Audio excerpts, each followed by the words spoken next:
신년이 되었습니다. 새해가 됐다는 것인데 새해가 되면 참 여러 가지 마음이 듭니다.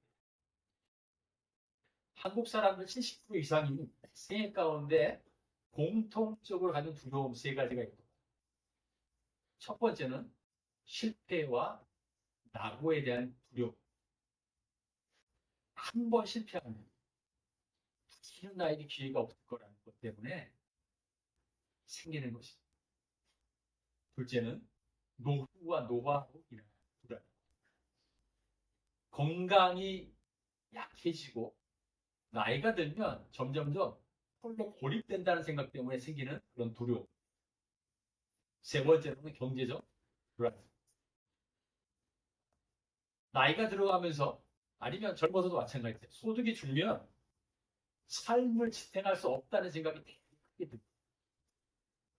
근데 그게 보이지 않게 우리 가운데 두려움으로 찾아옵니다. 어떤 분들이 이렇게 말합니다. 저는 이게 나의 두려움이 아니라고 말하지만 그러나 우리는 누구나 다 본의 아니게 이런 두려움 가운데 처해 있을 수 있습니다. 2016년 새해가 되었습니다. 어떤 분은 새해를 기대로 시작합니다. 어떤 분은 새해를 두려운 마음, 무거운 마음으로 새해를 시작하는 분들도 있습니다. 어떻게 여러분들은 올 새해 하면서 야, 나 오늘 이렇게 할 거야 라는 생각을 가져보신 적이 있으시죠? 그러니까 어떤 사람은 이렇게 말합니다. 나는 올 한 해 덜 괴롭게 살고 싶다. 어떤 사람은 이렇게 말합니다. 나는 무너지지 않고 버티기만 살고 싶다. 아니면 어떤 사람은 나는 그냥 내가 하진 않아도 은혜 안에서만 살고 싶다. 이렇게 새해를 시작할 수 있습니다. 근데 정직히 말하면 새해가 되었다고 마음이 갑자기 변하지 않습니다. 이게 며칠 전에 2025년이 끝나고 2026년에 새로운 것으로 바뀌는가? 그렇지 않습니다. 도리어 더 숨이 조이는 듯한 느낌을 갈 수 있습니다. 지난해에 이어서 올해도 여전히 나를 이렇게 쪼여올 수 있습니다. 근데 또 한편에서는 가만히 살펴보면 아마 오래 전부터 그냥 그렇게 마음을 졸이면서 살아왔을 수도 있습니다. 그런데 오늘 우리가 이 본문 가운데 제자들이 그 상태였어요. 요한복음 19장 20장 19절을 보시면 이날 곧 안식 후 첫날 저녁 때에 제자들이 그들을 두려워하여 모인 곳의 문들을 닫았더니 이렇게 말합니다. 그리고 불과 일주일 전에 문을 열고 소리 냈던 사람들입니다. 근데 일주일 전과 다르게 지금은 문을 꽉꽉 닫았습니다. 여러분 문을 닫아본 경험 있으신가요? 문을 닫으면 문만 닫은 게 아니에요. 그 사람은 마음도 닫은. 마음만 닫았을까요? 아닙니다. 이제 숨결도 달라집니다. 여러분 제자들이 문을 닫고 큰 소리를 냈겠습니까? 아니 제자들이 문을 닫고 즐겁게 얘기를 나눴겠습니까? 아마 장례식 분위기였어. 초상집 분위기였어. 숨을 죽이고 이유가 뭐냐? 예수님이 돌아가시고 돌아가서는 예수님 돌아가실 때에 우리가 한 일이라고 도망가 숨고 회피하는 것밖에 없었어요. 근데 재밌는 사실 한 가지는 우리가 이거 본문 이전에 보면 어떤 내용이 있냐면 막달라 마리아가 부활하신 예수님 만났던 사건이 바로 우리 앞전 본문에 그게 무슨 의미가 있나요? 아니 예수님 부활하셨어요 라는 말을 제자들은 들었어요. 그런데 지금 문을 닫은 게 아니고 문을 닫고 있어요. 심지어는 두려워서 유대인들 때문에 숨어가지고 있어요. 아마 이런 마음이겠지. 정말 예수님이 돌아가신 것처럼 우리도 죽을 수 있어 라고 하는 게 하나 있어요. 또 한 가지는 예수님이 살아났다는 소식을 들었는데 기쁘지 않습니다. 왜냐하면 내가 한 게 없잖아. 숨어야 돼. 피해야 돼. 지금 제자들이 그런 상황입니다. 죽음 앞에 두려운 현상이 이제는 마음까지 지배해서 도무지 문을 닫을 수밖에 없는 숨을 쭉 쉬는 그런 상태가 되었어요. 여러분, 이런 상태의 제자에게 소망이 보이시죠? 그 당시 상황을 떠올려 보십시오. 소망이 보이지 않습니다. 근데 소망은 그들에게 보이지 않았지만 재미있게 시작합니다. 어떻게 시작하냐고요? 예수님의 행동을 보면 그것을 볼 수 있습니다. 여러분, 예수님이 오셨는데 예수님이 문을 두드리지도 않습니다. 열어달라고 말씀하시지도 않았습니다. 뭘 했냐고요? 문을 통과해서 제자들 사이로 들어가서 가장 먼저 하신 말씀이 뭐라고 하신다고요? 너희에게 평강이 있을지어다. 이게 첫 인사. 부활하신 예수님이 나타나셔서 처음 한 얘기가 너희에게 평강이 있을지어다. 여러분, 우리 가끔 평강을 이렇게 생각합니다. 마음이 편한 것이. 감정적인 걸 생각하는데, 그러나 지금 이 순간에는 그것이 아니에요. 이 평강의 의미가 무슨 의미냐면, 얘들아, 내가 너에게 찾아왔는데, 이제 너희가 하나님께 떨어진 마음이었지만, 이제는 하나님 관계가 새롭게 회복됐다는 표현. 그리고 두려움에 서 있던 너희들이 이제는 하나님 앞에 설 수 있어. 라고 하는 상황. 여러분, 평강을 보통 우리는 이렇게 말합니다. 상황이 좋아지면, 평강해. 편안해. 라고 말하죠. 그런데 지금 이 본문에 나오는 이 평강은 어떤 의미냐면, 내가 지금 두려움에 떨고 너희 가운데 서 있다. 라고 하는 하나님. 아니, 예수의 임재의 선언입니다. 여러분, 두려움 겪어본 적 있습니까? 두려움을 없애는 방법은 두려움을 사라지게 해서 하는 것이 아니고요. 평안이 오면 두려움이 당연히 사라져요. 예수님은 평강을 선포하셨어요. 그래서 비로소 제자들은 숨을 쉬고 그리고 위로를 얻을 수 있는 상황이 되었어요. 여러분, 우리도 마찬가지입니다. 문제가 해결돼야 숨을 쉬는 게 아니에요. 우리는 주님이 우리 가운데 계시다는 것을 알 때 비로소 숨을 쉬어요. 오늘 주님이 제자들 찾아가셔서 너에게 평강이 있을지어다라고 말씀하신 것, 그것을 말씀. 22절 한번 보시까? 이 말씀을 가지고 그들을 향하사 숨을 내쉬며 이르시되 성령을 받으라. 이렇게 말씀. 여러분, 두려움에 정말 휩싸이면 어떤 일이 생기는지 아십니까? 제자들과 비슷해지는데, 제자들은 두려움에 쌓이니까 자신들이 누군지를 알지 못했어요. 여러분, 왜냐고요? 방 안에 숨어 있었어요. 여러분, 우리도 두려움에 쌓이면 그래요. 두려움이 생기면 제일 먼저 나타나는 일이 관상을 잃어버립니다. 하면서 내가 뭘 하려고 그랬지? 내가 뭘 하려고 그랬지? 그게 잊혀져요. 그 다음에 생기는 게 마음이 점점 굳어져요. 그리고 숨이 막히고. 그런 제자들이었어요.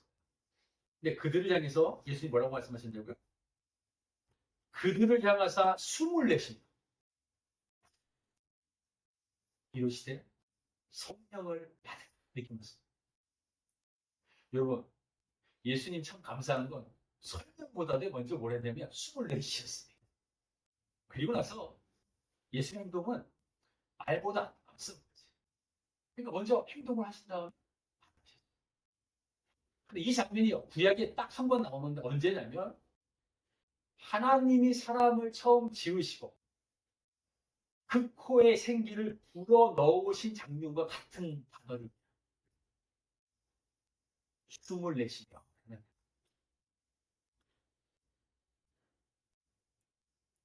지금 제자들이 어떤 상황이죠? 두려움 가운데 굳어버리고 그 숨이 멎은 상태. 그 상태에서 예수님은 얘들아, 내가 너희를 다시 찾아왔는데 너희에게 다시 살아갈 생명을 내가 풀어주겠라고 말씀. 예수님 진짜 이렇게 말합니다. 너희 존재가 끝난 게 아니라 이제 다시 시작할 수 있는 존재라는 것을 예수님이 확인시켜줘요. 부활하신 예수님이 두려움 가운데 있는 제자를 찾아갔어요. 아니 두려움 가운데 우리들까지 찾아오시는데 숨을 쉬게 하시고 그리고 다시 살아갈 이유를 회복시킵니다. 만약에 예수님 이렇게 말씀하면 어떡해? 야 얘들아 나 살아있어. 이제 나가서 해. 라고 말했다면 어떨까요? 아마 그때는 웃으면서 네 하지만 일을 하면서 중간중간에 무슨 생각일까요? 근데 이건 아니지. 이건 뭐지? 라고 생각했어요. 그래서 예수님은 지금 그 사람들에게 생명을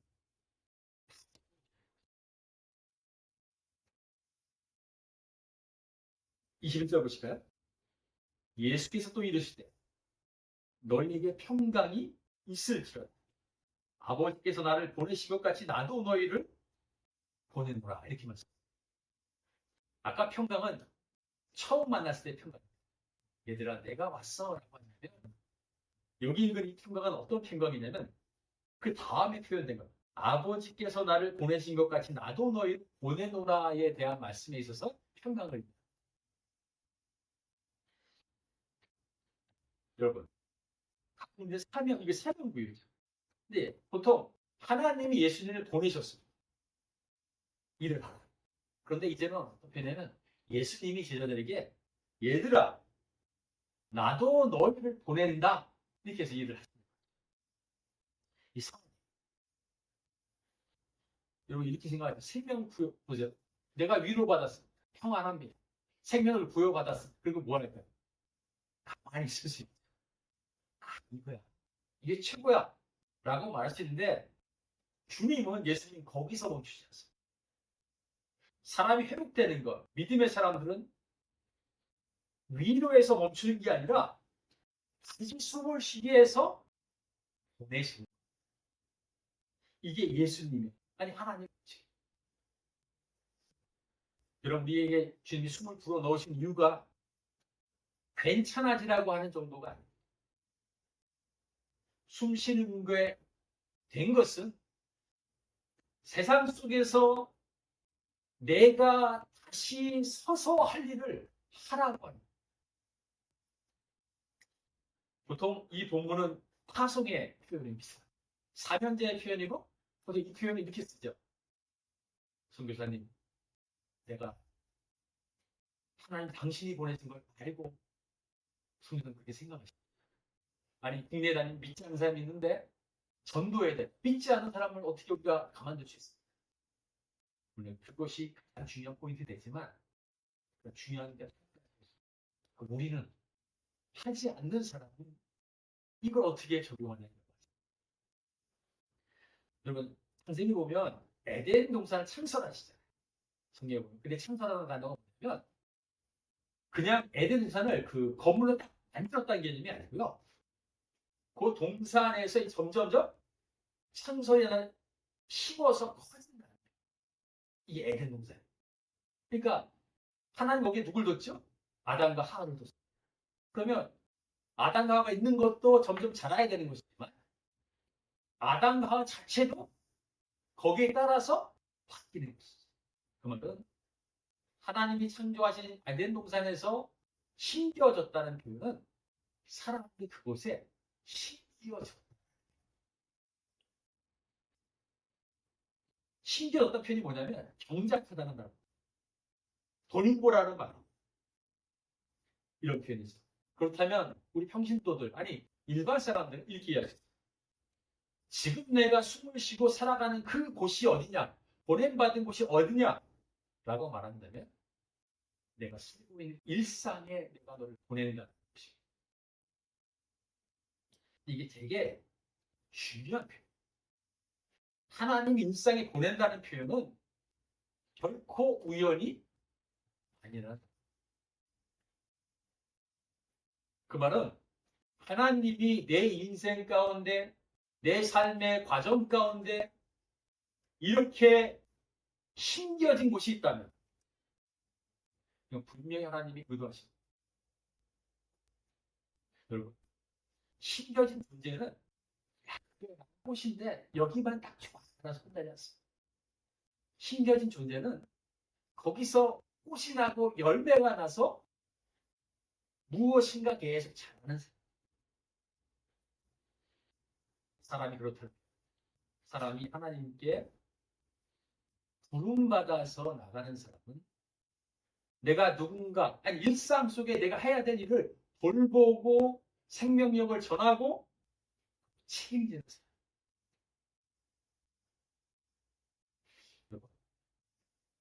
참 어렵습니다. 일상에서 내가 신비로 산다는 게 참 어렵습니다.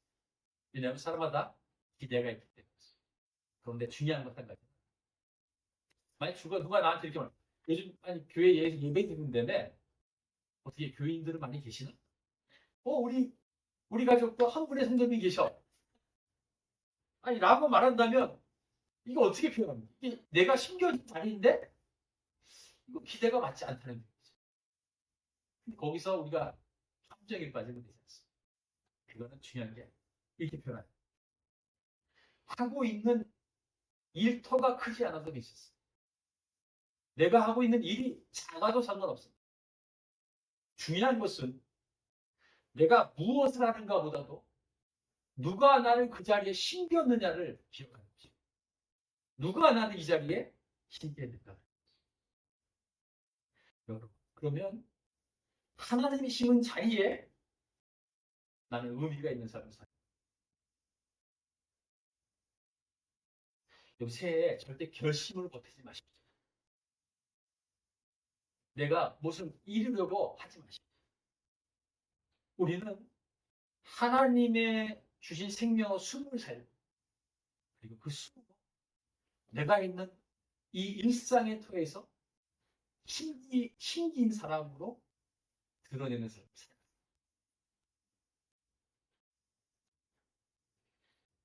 예수의 십자가에 돌아가셨습니다. 아시죠? 동물들 탁 퍼지는 거죠. 예수님 딱 돌아가시자마자 제자가 슉 퍼져서 도망가 버렸어요. 완전히 터졌어요. 누가복음 보면 엠마오로 가는 제자들 얘기해요. 우리가 얼마나 기대를 했고 그분이 돌아가셨는데 할 일이 없어서 이제 어디 가냐? 고향에 갑니다. 이런 것이죠.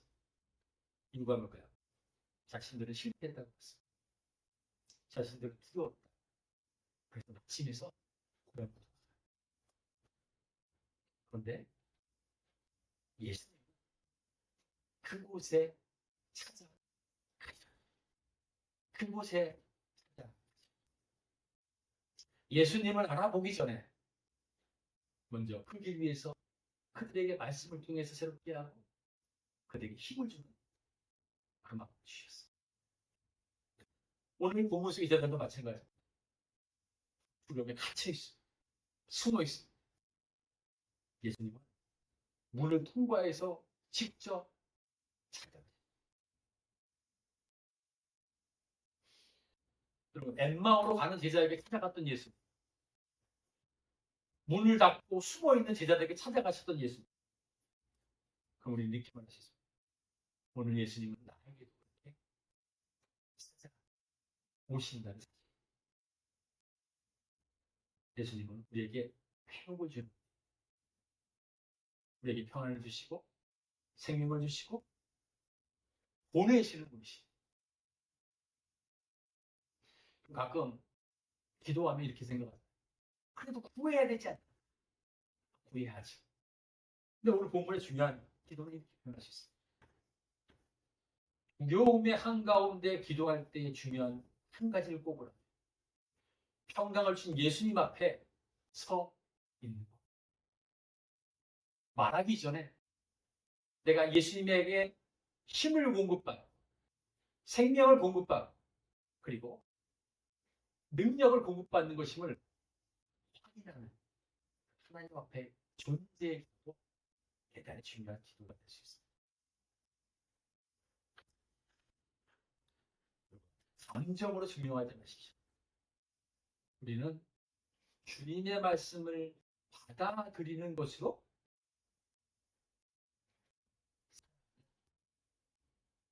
하나님으로부터 부름받은 신인이 됩니다. 그리고 엘리베이터가 탈 때 본부에다 멈춘 적이 있나요? 그럼 덜컹 어떻게 될까요? 이 덜컹거리네? 누군가 그렇게 되나요? 그렇지 않죠. 덜컹 시간이 1분 지나고 2분 지나면 정막이 흐릅니다. 그곳에 몇 명이 있다면 처음에는 미루하다가 점점 이게 뭐지? 사람이 그렇게 되면 점점 벽을 붙는다. 네, 말수가 적어요. 그리고 밑 여러분, 근데 거기서 그 스피커폰에서 엘리베이터가 섰군요. 제가 연락하겠습니다라는 말을 들으면 그 다음에 어떻게 돼요? 쫙 그냥 숨을 이렇게 쉬 상황은 그대로입니다. 엘리베이터에 갇혀 있습니다. 그런데 누군가가 나를 알고 있고 보고 있다는 것 때문에 호흡이 정상적으로 아주가 막 웁니다. 우는데 엄마가 아니면 주변에 있는데 얘야 울지 마. 이유가 있든 요 외원이 이렇게 울면 안 돼라고 말을 할까요? 아이를 안고 그 아이 눈 보고 호흡을 맞춰. 그럼 그 아이는 조금 지나서 호흡에 맞춰 안정을 느껴. 그럼 예수님 그런 분이라 사실. 우리 호흡 분명히 하시고 맞춰. 그래서 호흡에 맞는 우리는 숨을 쉬게 될 것이고 일상. 어떻게 여러분 2026년 아직도 삶에 문이 많이 닫혀 계시죠? 아니면 문이 완전히 열리지 않았어요. 참 감사한 것은 예수님 하셔서 우리를 만난다는 것이에요. 그리고 말씀하십니다. 이제 다시 숨을 쉬어. 이제 다시 숨을 쉬어. 부활하신 예수님은 두려움에 같이 제자와 같이 우리에게 찾아오시고 그분 우리에게 평안을 주시고 숨을 불어넣으시며 하나님의 능력으로 보내셔서 감당케 하시는 분이십니다. 결심을 하면 절대로 버티지 마십시오. 주님이 주시는 숨, 주님이 주시는 은혜 가운데 살아가는 그 삶의 기쁨이 가득한 하나 되기를 주님의 이름으로 축원합니다.